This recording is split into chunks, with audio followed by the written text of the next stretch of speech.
नसीब बहुत पहले से लिखा जा चुका है। तुमने कब, कहाँ और कैसे सांस लेनी है ये बहुत पहले से तय है। ये सुनकर हम सब खुद से बस एक ही सवाल करते हैं कि फिर दुआएं क्या है। दुआएं भी तो नसीब का ही हिस्सा है। दुआएं भी नसीब की तरह पहले से ही तय है। अगर तुम अभी कुछ मांग रहे हो तो इसका मतलब ये नहीं कि ये मांगने से मिलेगा।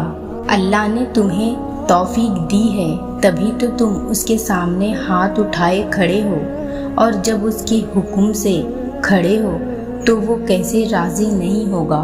वो तो बहुत पहले से ही राज़ी हो चुका है।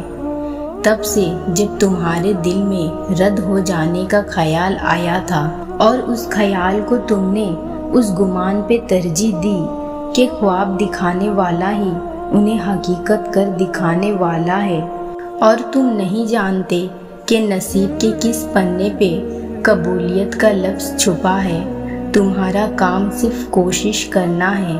देने का वक्त तो अल्लाह तय करता है, तो फिर तुम वो करते रहो जो तुम्हारे जिम्मे है, और वो तो अपनी जिम्मेदारी निभाने वाला है। जो मांगना है सिर्फ अल्लाह से मांगो, क्योंकि सिर्फ अल्लाह ही है जो तुम्हें अपनी रहमतों से नवाजेगा और तुम्हारी ज़िंदगी में खुशियाँ भर देगा।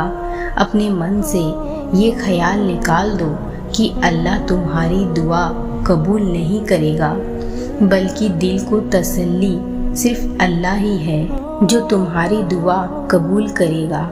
अल्लाह ने तुम्हारे लिए जो लिख दिया है उसे कायनात की कोई भी चीज़ तुम तक पहुंचने से रोक नहीं सकती, और जो तुम्हारे नसीब का हिस्सा नहीं है उसे तुम्हारी दुआएं तुम तक ला सकती है। तुम सोचते हो कि सारे दरवाजे बंद हो गए हैं, लेकिन तुम नहीं जानते कि तुम्हारी दुआएं तुम्हारे लिए नया रास्ता बना सकती है।